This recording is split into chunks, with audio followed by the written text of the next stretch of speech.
Good morning friends. Welcome back all of you once again. आप सबों का हार्दिक अभिनंदन इस यूट्यूब चैनल में, जहां हम लोग प्रश्नों की एक बेहतरीन श्रृंखलाओं को सॉल्व करेंगे। बने रहिए इस चैनल में, देखते रहिए, सीखते रहिए।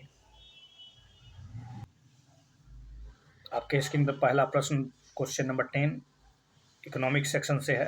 Consider the flowing statement. RBI act 1934 gives RBI the sole right to issue bank notes in India. देखिए, नोट्स के बारे में बात कर रहा है। Sole rights India. क्या आरबीआई एक्ट 1934 आरबीआई को एकाधिकार देता है कि वही केवल भारत में नोट छापेगा? Any change in design of currency note has to be approved by the RBI's central board and central government. RBI's department of currency management headed by RBI governor has the responsibility of administrating the core function of currency management। Sole right तो है ही भाई, लेकिन आपको पता होना चाहिए RBI का department of currency management का जो हेड है वो आरबीआई गवर्नर नहीं होता है। ठीक है, इसलिए एक और दो सही है। किसी भी प्रकार का डिजाइन और फॉर्म जो है वो बैंक नोट्स का और कॉइन्स का वो डिसाइडेड किया था आरबीआई के द्वारा, और सेंट्रल गवर्नमेंट दोनों मिलकर तय करती है। तो changes in design and the form of bank notes and coins are decided by RBI and central bank respectively. Any change in design of currency note has to be approved by the RBI central board and central government. Changes in the design of coins are the prerogative of the central government. लेकिन coin में किसी भी प्रकार का changing करना हो तो वो सेंट्रल गवर्नमेंट करेगी। जैसा कि जानते हैं कि आरबीआई एक्ट 1934 कहता है कि सोल राइट दिया गया, बैंक नोट इशू करने का सोल राइट आरबीआई के पास है। और 25 ये भी कहता है कि डिजाइन, फॉर्म और material of the bank notes कैसा होगा, कौन डिसाइड करेगा? ये सारा का सारा अप्रूवल जो होगा, सारा का सारा सच में B approved by the central government. लेकिन ध्यान रहे, इसमें आरबीआई का कंसंट्रेशन, आरबीआई का कंसल्टेशन होना जरूरी है, रिकमेंडेशन होना जरूरी है। आफ्टर दैट उसके बाद ही कुछ चेंजिंग हो सकता है। RBI department of currency management, इसके लिए एक मैनेजमेंट कमेटी है। करेंसी मैनेजमेंट एक डिपार्टमेंट है जिसका नाम है डिपार्टमेंट ऑफ करेंसी मैनेजमेंट, जो कि अभी वर्तमान में डेप्टी गवर्नर आर रविशंकर के द्वारा किया जा रहा है, उसका हेड। ठीक है, तो इसका डेप्टी गवर्नर होता है हेड, और has the responsibility of administrating the core function of the currency management.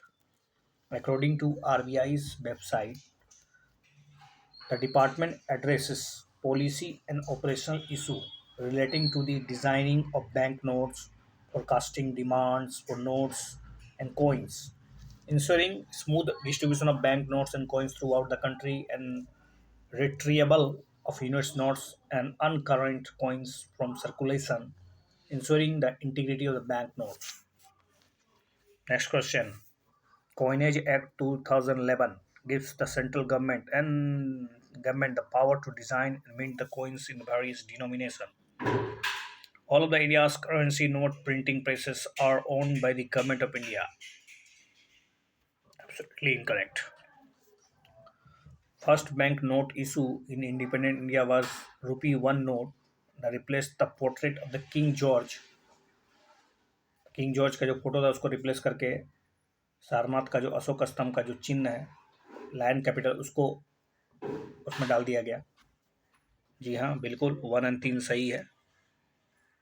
Coinage act 2011 gives the central government power, किस चीज़ का? To design and mint the coins in various denomination, अलग अलग denomination में और अलग अलग डिज़ाइन में कॉइन को ढालने का अधिकार 2011 कोइनेज एक्ट भारत सरकार को देता है। In this case of the coin, the role of RBI is limited. RBI का बस काम इतना है कि उसको डिस्ट्रीब्यूट करना है कॉइन को, उसमें ढलाई फ्लाई में उसका कोई रोल नहीं है। ठीक है, जितना भी सप्लाई किया जाएगा सेंट्रल गवर्नमेंट के द्वारा कॉइन आरबीआई को, आरबीआई का काम है बस उसको डिस्ट्रीब्यूट कर देना। The government decides on the quantity of coins to be minted, कितना छापना है, आई मीन कितना ढालना है, इसका पूरा का पूरा दारोमदार भारत सरकार के पर है। On the basis of indents receive from the RBI on yearly basis, हर साल मतलब आरबीआई बोलती है कितना दे दीजिए, इतना दे दीजिए। Coins are minted in 4 mints owned by the government of India. ये जो कॉइन का ढलाई जो होता है वो 4 क्षेत्र में होता है, मुंबई में, हैदराबाद में, कोलकाता में, नोएडा में। मुंबई, हैदराबाद, कोलकाता, नोएडा, और ये पूरा का पूरा भारत सरकार के हाथ में होता है। कॉइन की बात कर रहा हूँ मैं। 2 of India's currency note printing press, एक नासिक में और देवास में, इसको गवर्नमेंट ऑफ इंडिया ओन करती है।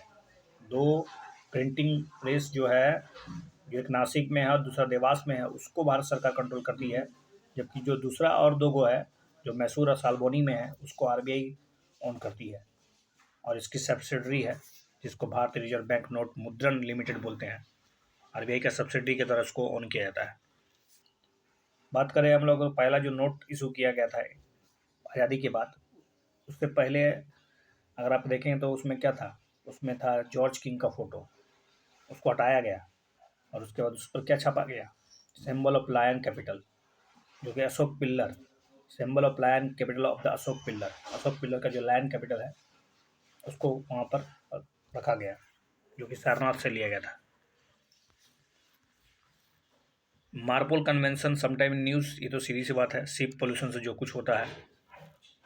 मार्पोल एक आईएमएफ इंटरनेशनल कन्वेंशन है, ठीक है, आईएमओ का जो इंटरनेशनल मोनी जो मौसम विज्ञान होता है meteorological department of international convention for the prevention of pollution from ships, MARPOL बोलते हैं उसको। And it is regulation on prevention of pollution by garbage which prohibits the discharge of plastic including fishing gear into the sea from ships. Consider the following statement: shelter beds is method of soil conservation where the bare ground between plants is covered with a layer of organic matter which act as shelter to plants. Mulching is practiced in the coastal and dry region in which rows of trees are planted to check the wind movement to protect soil cover. ये दोनों एक दूसरे को flip कर दिया गया है, इसलिए दोनों का कथन गलत है। Mulching is a method of soil conservation. Mulching एक ऐसा तरीका है जिसमें सॉइल कंजर्वेशन होता है जहाँ बियर ग्राउंड हो, ठीक है, बियर ग्राउंड, नंगा भूमि, जैसे पत्थर, पठार, एक बेयर भूमि है ना, तो मल्चिंग वहाँ पर काम करता है भूमि के संरक्षण के लिए, मृदा के संरक्षण का एक तरीका है जिसमें प्लांट को कवर किया जाता है, लगाया जाता है। Plant is covered with layer of organic matter, तो प्लांट को पूरी तरह से कवर किया जाता है, मतलब ऑर्गेनिक मैटर स्टोर, सूखा अथी से तोपा जाता है। It helps the soil moisture, ताकि इसका जो सॉइल मॉइस्चरिंग हो उसको बनाया रखा जा सके। जबकि शेल्टर बेड्स जो होता है एक तरीका है सॉइल कंजर्वेशन का ही, जिसमें कि कोस्टल एरिया और ड्राई रीजन में पेड़ों की पंक्तियाँ लगा दी जाती है ताकि जो विंड मूवमेंट है उससे सॉइल का जो कटाव होता है या उड़ाव होता है या फिर क्षरण होता है उसको रोका जा सके। अगला क्वेश्चन है वाइल्ड लाइफ प्रोटेक्शन एक्ट के तहत किस किस को मतलब स्थापित किया गया है। एक एनटीसीए, दूसरा है national and state board for wild life, NTCA national tiger conservation authority का स्थापना वाइल्ड लाइफ प्रोटेक्शन एक्ट 1972 के तहत किया गया। National and state board for wild life, तीसरा है सेंट्रल जू अथॉरिटी। तो 1972 के तहत तीनों के तीनों स्थापित किए गए हैं। वाइल्ड लाइफ प्रोटेक्शन एक्ट 1972 क्या कहता है, स्पष्ट कहता है कि जितने भी वाइल्ड लाइफ एनिमल्स है, बर्ड्स है, प्लांट है, उसका किस तरह से संरक्षण हो भारत में, इसके इस बात को इंश्योर करने के लिए कि इन्वायरमेंटल और इकोलॉजिकल सिक्योरिटी कैसे बढ़े, और भी बहुत सारे इसके मतलब काम है। The act lay down restriction hunting many animals, 1972 का रिस्ट्रिक्शन है कि किसी भी प्रकार का जो खास करके प्रोटेक्टेड एरिया में जो जीव जंतु है, पेड़ पौधे हैं, उनका पूरी तरह से संरक्षण मिलता है उसको। Its provision pave the way for the formation of central zoo authority, इसी के द्वारा मतलब एक रास्ता खुलता है कि central zoo authority, this is the central body responsible for oversight the zoos India, जितने भी भारत में चिड़ियाघर है उसका देख रेख, उसके नियमों का पालन कर रहा हो रहा है कि नहीं हो रहा है, वहाँ पर सबका पावर जो है सेंट्रल जू अथॉरिटी को है, और इसकी स्थापना 1992 में की गई थी। उसी प्रकार नेशनल बोर्ड है वो फॉर वाइल्ड लाइफ के लिए, और ये एक स्टैट्यूटरी बॉडी है, और ये भी वाइल्ड लाइफ प्रोटेक्शन एक्ट 1972 के तहत ही किया गया है इसका गठन। और एक एडवाइजरी बोर्ड है जो बीच बीच में सरकार को और मतलब हमेशा एडवाइस देती रहती है कि भारत में जो जंगली जीव जंतु है उसका किस प्रकार से संरक्षण हो, उससे जुड़े हुए जो मुद्दे हैं उसको किस तरह से निपटाया जाए। वाइल्ड लाइफ प्रोटेक्शन एक्ट जो है ना, ये नेशनल टाइगर कंजर्वेशन अथॉरिटी का भी स्थापना में मतलब भूमिका है इसका। एनटीसीए भी एक स्टैट्यूटरी बॉडी है मिनिस्ट्री ऑफ इन्वायरमेंट के तहत,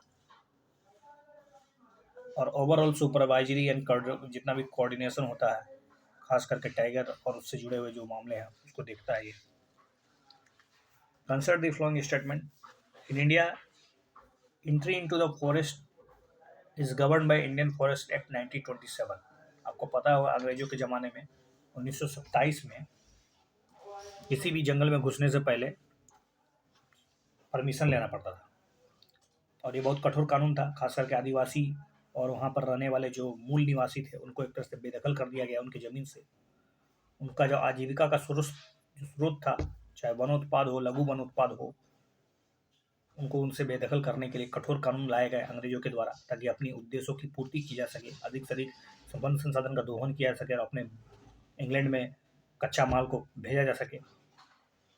इसी के कारण तो आपको पता होगा बहुत बवाल हुआ, और फाइनली आगे चलकर हमारे देश में कई कानून बनाए गए वन प्रोटेक्शन के लिए, जिसमें आपको पता होगा वाइल्ड लाइफ प्रोटेक्शन एक्ट 1972 भी था। तो कोई भी जंगल में अगर प्रवेश करना है तो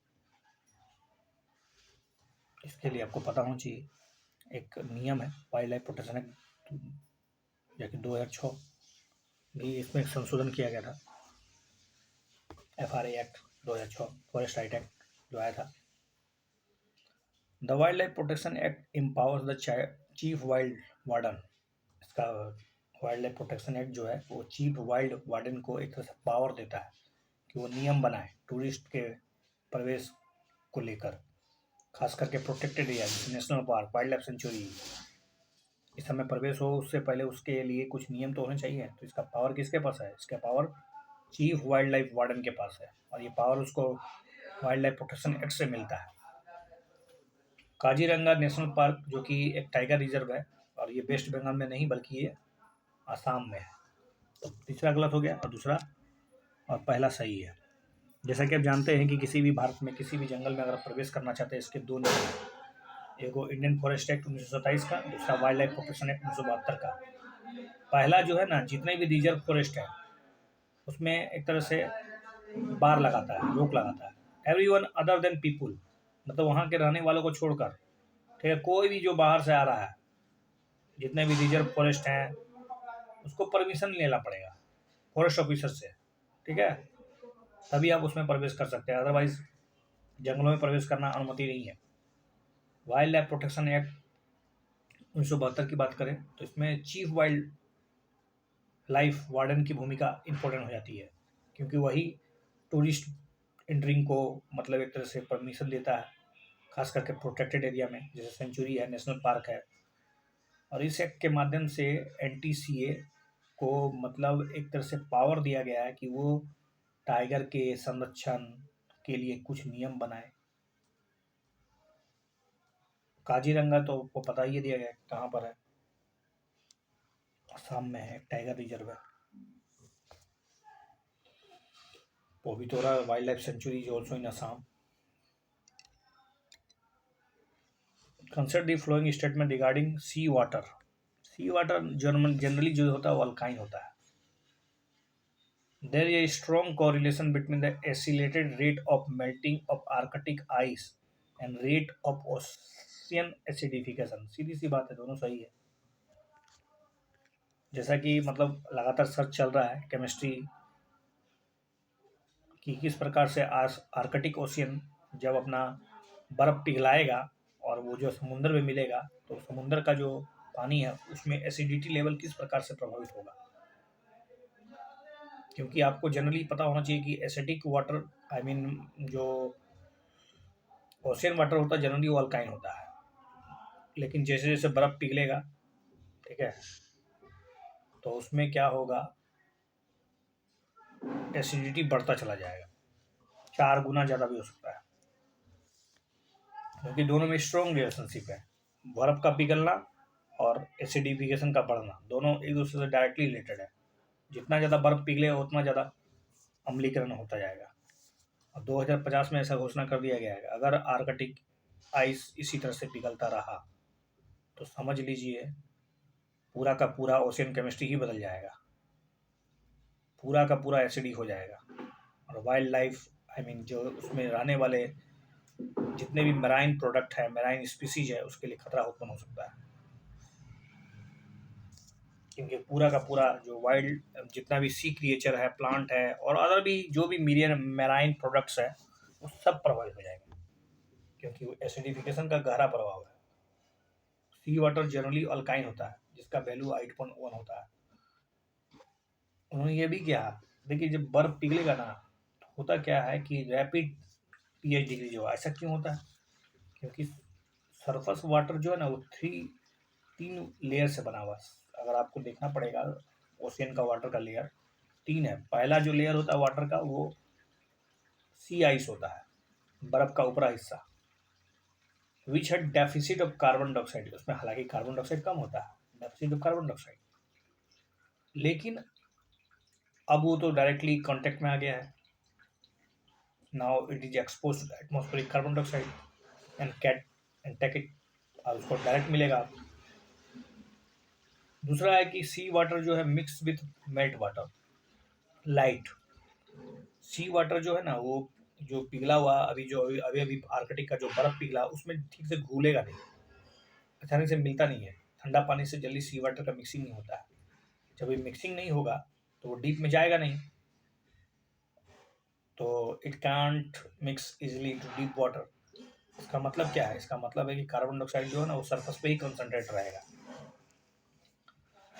और तीसरा बात कि जो मेल्ट वाटर है वो डाइल्यूट कर देगा कार्बन नेट आयन कंसंट्रेशन को इन द सी वाटर में, तो कार्बोनेट आयन का कंसंट्रेशन और गिर जाएगा। इसका मतलब क्या है कि जो ability to neutralise the carbon dioxide, जो बाई कार्बन डाइऑक्साइड को न्यूट्रलाइज करने की जो शक्ति होती है कार्बोनेट में, अब वो खत्म हो जाएगा। तो weakening the ability to neutralise the carbon dioxide into bicarbonate. जब कार्बन डाइऑक्साइड बाई कार्बोनेट बदलेगा ही नहीं तो एसिडिफिकेशन और बढ़ेगा कि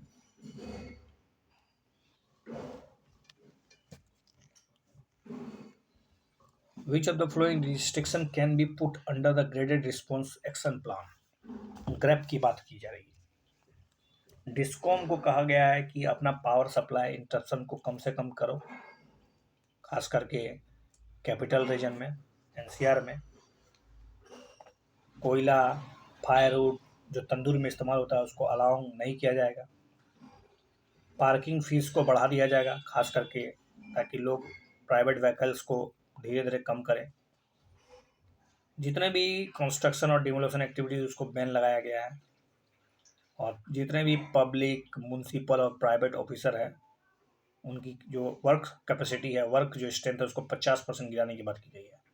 सब के सब सही है, 1 2 3 4 5, 1 2 3 और 5, इसमें सिर्फ और सिर्फ 4 गलत है। Ben all construction domination, all नहीं, मतलब ऑल नहीं होता, मतलब कम तो करना है लेकिन ऑल नहीं। क्या क्या मेजर, मतलब एक तरह से कर सकते हैं कि क्या क्या प्लान किया गया है एयर पोल्यूशन को कंट्रोल करने के लिए एनसीआर स्टेट्स में। तो जैसा कि पढ़ लिए हम लोग, ओवरऑल समझ लीजिए बहुत सारे इसमें प्रोविजंस हैं। एयर क्वालिटी इंडेक्स पुअर से लेके बहुत स्ट्रेस लेवल तक जो होता है उसको करने के लिए बहुत सारे बातें है। पानी छिड़काव होना चाहिए रोड में, एंटी स्मोक गन चलना चाहिए।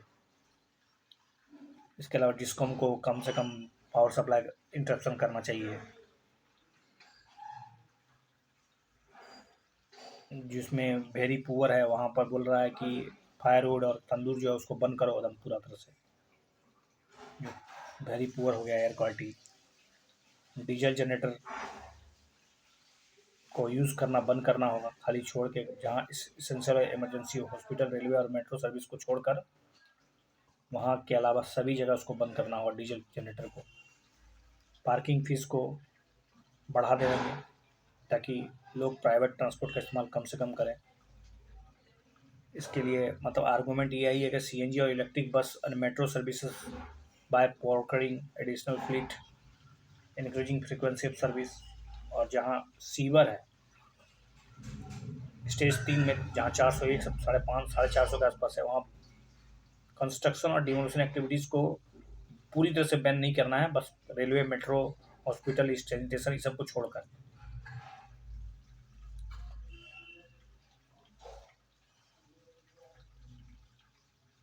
स्टेट गवर्नमेंट जो एनसीआर के क्षेत्र में है वो BS3 पेट्रोल को बंद करा के BS4 डीजल की बात कर रहे हैं।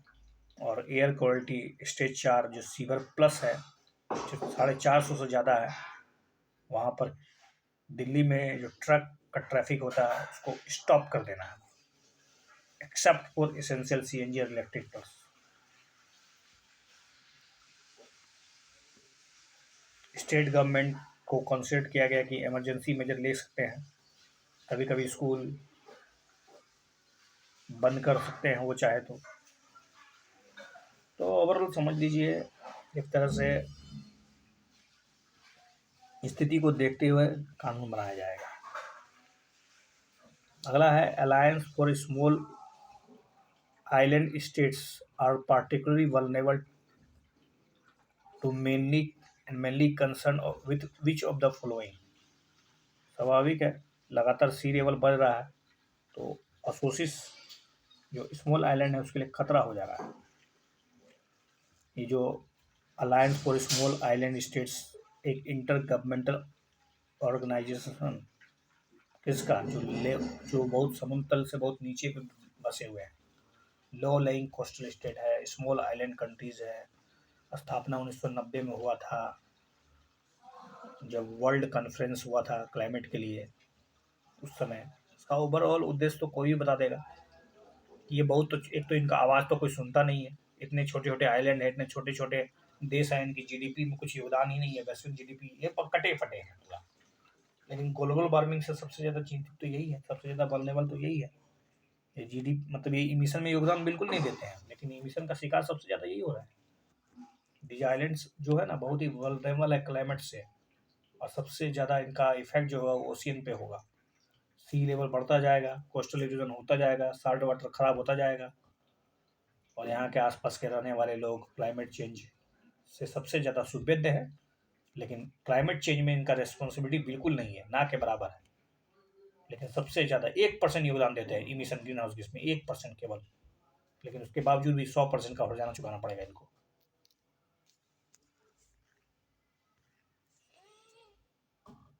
अगला है कि joint forest management committee is an agency जिसका निर्माण विलेज लेवल पर या क्लस्टर विलेज लेवल पर किया गया। इस बात को ध्यान में रखते हुए,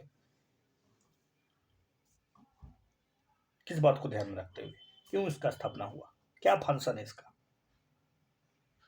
ये जॉइंट फॉरेस्ट मैनेजमेंट कमेटी की स्थापना का उद्देश्य उसके आसपास रहने वाले जो समुदाय हैं उनका जो जंगल है उसको कैसे बचाया जाए। तो कुछ खास प्लांट को, स्पीसीज को वहाँ पर जंगल में लगाया जाएगा। सस्टेनेबल मैनेजमेंट होना चाहिए फॉरेस्ट रिसोर्सेज का। Water set capability, catchment area वहाँ पर हो, और साथ साथ खास करके जो ट्राइबल कम्युनिटीज़ के लोग हैं उनको रोजगार भी मिले। इस कोशिश को ध्यान में रखते हुए सभी काम करना है। तो जॉइंट फॉरेस्ट मैनेजमेंट कमेटी एक एजेंसी जो कि विलेज लेवल या क्लस्टर विलेज लेवल में स्थापित किया जाएगा, सिचुएटेड होता है कहाँ पर, रिजर्व फॉरेस्ट में। जो रिजर्व फॉरेस्ट है, चूंकि रिजर्व फॉरेस्ट तो बहुत सुरक्षित क्षेत्र होता है तो उसके चारों तरफ जॉइंट फॉरेस्ट मैनेजमेंट कमेटी काम करेगी, टेरिटोरियल डिवीजन होगा फॉरेस्ट ऑफिस के साथ। ओवरऑल मकसद समझ लीजिए, कुछ खास प्लांट और स्पीसीज को वहां पर लगाया जाएगा जंगलों में। फिजिकल और फिनेंशियल टारगेट अभी है, अवेयरनेस प्रोग्राम चलाया जाएगा ताकि इस बात को सुनिश्चित किया जा सके कि सस्टेनेबल मैनेजमेंट फॉरेस्ट का हो, उनके रिसोर्सेज का उचित दोहन हो पाए। इसमें फॉरेस्ट कवर, जिसमें कि आप जंगल लगाइए, डिग्रेडेड जो फॉरेस्ट लैंड है उसको फिर से रिस्टोर करना होगा, लोगों में अवेयरनेसेस क्रिएट करना होगा, पर्यावरणीय शिक्षा देना होगा, वाटर जो शेड होता है, आई मीन जो हम लोग वर्षा जल संरक्षण करते हैं उसका, उसके लिए वाटर सेट कैपेबिलिटी डेवलप करनी होगी, कैचमेंट एरिया को बढ़ाना होगा, एम्प्लॉयमेंट भी देखा जा सकता है। The life style for environment, life initiation, ये तो हमारे देश के प्राइम मिनिस्टर नरेंद्र मोदी के द्वारा ग्लासगो में बोला गया था। लाइफ एक कैंपेन है, ठीक है। लाइफ स्टाइल एक इन्वायरमेंटल कैंपेन जिसकी लॉन्च की गई थी प्राइम मिनिस्टर नरेंद्र मोदी 2021 में ग्लासगो के COP26 में। प्राइम मिनिस्टर जो मोदी जी ने कहा था, हमारे देश के प्राइम मिनिस्टर मोदी जी ने ग्लोबल लीडर्स को उन्होंने कहा कि चलिए ज्वाइन करते हैं हम लोग, इस पर्यावरण को बचाने के लिए, धरती को बचाने के लिए इको फ्रेंडली लाइफ स्टाइल अपनाएं हम लोग। इको फ्रेंडली लाइफ स्टाइल का सीधा सा मतलब होता है पर्यावरण से जुड़े हुए जो विभिन्न घटक हैं, मतलब पर्यावरण को आप कैसे मदद कर सकते हैं, इनडायरेक्टली, डायरेक्टली। पानी बचाइए, बिजली बचाइए, सड़क में जो कचरा है उसको कम से कम उत्पादन कीजिए, प्लास्टिक का यूज बिल्कुल मतलब घटाइए, पेड़ लगाइए, इको फ्रेंडली हुई है, इको फ्रेंडली, समझे। अगला है कि घोस्ट ऑफ मोन्यूमेंट्स किसको कहते हैं, तो स्नो लेपर्ड को कहते हैं घोस्ट ऑफ मोन्यूमेंट्स। मोन्यूमेंट्स नहीं है, माउंटेन्स, ठीक है। स्नो लेपर्ड को हम लोग अक्सर कभी कभी माउंटेन का मतलब भूत कहते हैं, भूत, माउंटेन का भूत। क्यों? बिकॉज ऑफ इट्स कोट, इसका जो फर होता है ना, फर, इसलिए, क्योंकि इसको इतना स्नोई रॉकी इन्वायरमेंट में जीने में केपेबल बना देता है स्नो लेपर्ड को। अगला है Sultanpur national park, Thol wildlife sanctuary, विंडवा भिंडावास, विंदावास बोलिए या भिंडावास वाइल्ड लाइफ सेंचुरी, ये सब क्या है, ये सब रामसर साइट है, अभी नया नया रामसर साइट है सब। और साथ साथ ये पक्षियों का बहुत ही मतलब जो प्रवासी पक्षी है ना यहाँ पर आते हैं, लेकिन ये सब के सब नेचुरल नहीं है, बल्कि आपको पता होना चाहिए ये जो भिंडावास या थोल, थोल जो है वो वाइल्ड लाइफ सेंचुरी है, सुल्तानपुर नेशनल पार्क है, भिंडवास जो है वो वाइल्ड लाइफ सेंचुरी है, जिसमें थोल को आर्टिफिशियल लेक के रूप में कहा जा सकता है। ये आर्टिफिशियल लेक है जो गुजरात में बनाया गया है।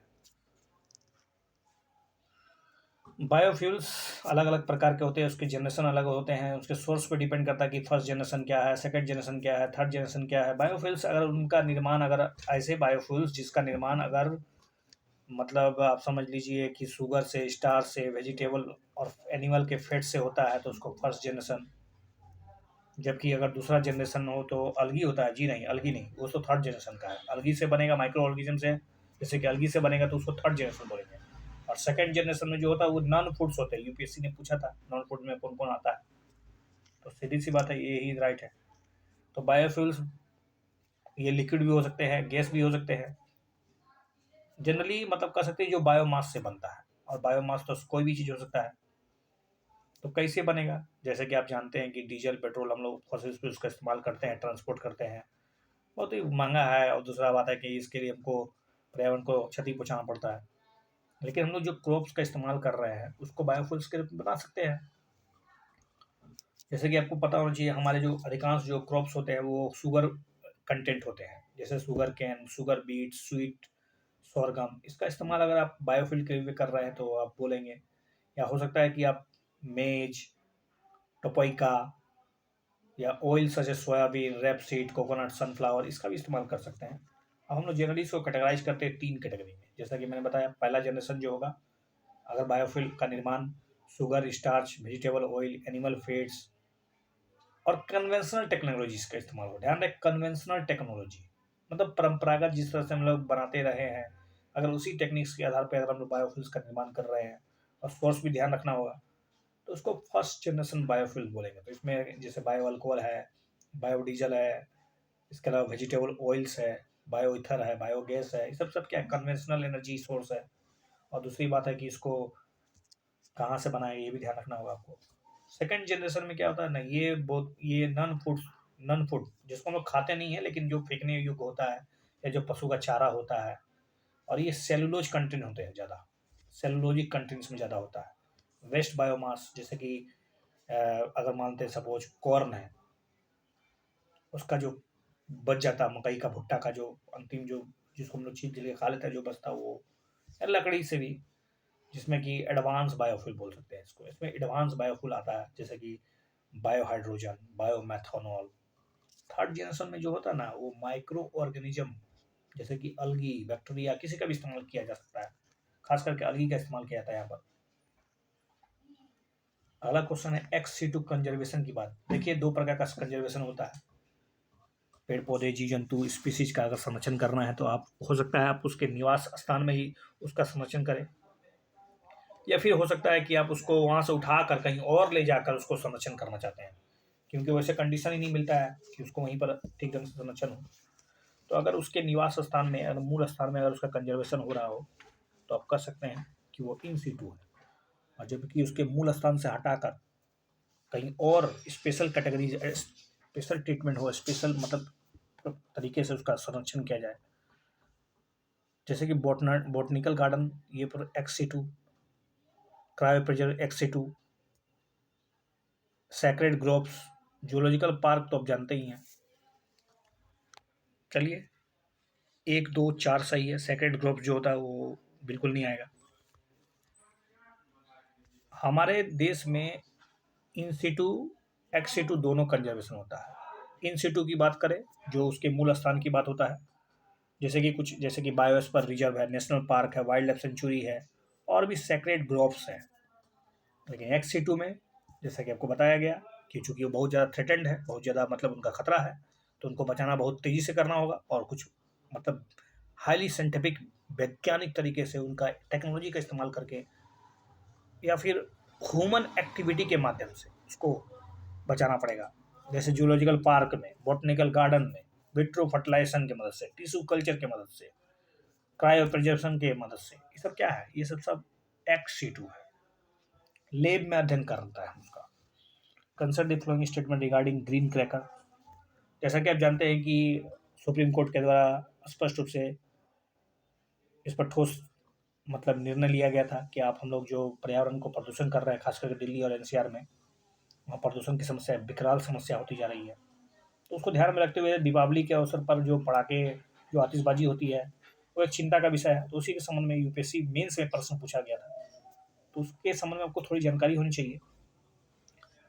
ग्रीन क्रैकर जो है ना, वो 90% लेस एयर पोल्यूशन करता है। बिल्कुल गलत बात है। ग्रीन क्रैकर्स का इतनी औकात नहीं हुई है अभी, इतना इतना साइंटिफिक हम लोग नहीं हो गए हैं कि पूरी तरह से इसको मतलब हम लोग पॉल्यूशन को इतना कम कर दें। नहीं, 30% से 40% खुद से को हम लोग एयर पोल्यूशन को कम कर सकते हैं ग्रीन क्रैकर के इस्तेमाल से। पहला गलत है।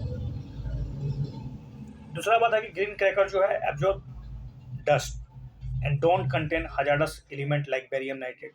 ग्रीन क्रैकर्स बहुत ही अच्छा होता है क्योंकि ये धूल को एब्जॉर्ब कर लेता है, और इसमें जो हजार्डस एलिमेंट्स होता है जैसे बेरियम नाइट्रेट नहीं होता है, ना के बराबर होता है, हटा ही दिया जाता है। They are develop by the council of scientific and industrial research, CSIR के द्वारा डेवलप किया गया है। जी हाँ, 2 और 3 सही है। तो ग्रीन क्रैकर्स और ट्रेडिशनल क्रैकर दोनों पर्यावरण को प्रदूषण पहुंचाते हैं, लेकिन लोग मानेंगे नहीं, तो कोशिश करते हैं कि समझिए पर्यावरण प्रदूषण एक गंभीर समस्या होती जा रही है। आपके पूजा पाठ, आपके त्यौहार भी पर्यावरण हितैषी होना चाहिए। ऐसा नहीं है कि आप पूजा पाठ के नाम पर सो कॉल्ड नदी को ही प्रदूषित करते जा रहे हैं। नदी में इतना भारी मात्रा में मूर्तियों का विसर्जन, पूजा पाठ के नाम पर आप जिस प्रकार के जो एक्स्ट्रा जो सामग्री का इस्तेमाल करते हैं, गंदगी का इस्तेमाल करते हैं, जो आप सारा कचरा, पूजा सामग्री, पूजन की जो सामग्री होती है जिसका बाद में निपटारा कहाँ करते हैं लोग, धार्मिक होने के नाम पर उनका निपटारा नदियों में कर देते हैं, तालाबों में कर देते हैं। लेकिन ये तो एक तरह से आप अपने पर्यावरण के संरक्षण के खिलाफ है, आपकी एक्टिविटीज पर्यावरण हितैषी नहीं है। तो आपको थोड़ा सा सेंसिटिव होना होगा। धर्म ये नहीं सिखाता हमें कि हम लोग पूजा पाठ के नाम पर प्राकृतिक प्रदत्त जो गिफ्टेड चीजें हैं उनका ही नुकसान करने लगे। नहीं, ये सुधारना होगा आपको हैबिट। पूजा पाठ के लिए आपको आपकी इच्छाएं, आपकी भावनाओं का कद्र किया जाना चाहिए, ठीक करता है, लेकिन सोचिए सोचिए सोचिए, हमारी नदियाँ, हमारे पर्यावरण, हमारे पेड़ पौधे, हमारे जंगल, यही तो प्रकृति है, यही इनकी पूजा ही तो काफी है, इनका संरक्षण ही तो काफी है पूजा। तो ग्रीन ग्रीन क्रैकर्स का इस्तेमाल इसी बात को ध्यान में रखते हुए पर्यावरण के प्रदूषण को कम से कम करने के लिए क्या किया गया है। आपकी आपकी भगवान राम की 14 वर्ष के बाद वनवास के लौटने से जो खुशी मनाया, तो मनाइए, दिया जलाइए, आरती उतारिए, लेकिन पटाखा मत फोड़िए, ध्वनि प्रदूषण मत कीजिए। इस अगर करना भी है तो ग्रीन क्रैकर से कीजिए, कम से कम इसका तो पर्यावरण प्रदूषण घटेगा, 30% तो कम से कम आप कम कर सकते हैं। और दूसरा बात है कि इसमें थोड़ा सा डस्ट को एब्जॉर्ब करने की कैपेसिटी होती है, हालांकि हजारडस मेटल इसमें नहीं होता है। टॉक्सिक मेटल जैसे कि आपको पता होना चाहिए, उसको रिप्लेस कर दिया गया है इसमें। तो ग्रीन क्रैकर्स का निर्माण जो है किसके द्वारा डेवलप किया गया, तो CSIR के द्वारा। अगला क्वेश्चन है,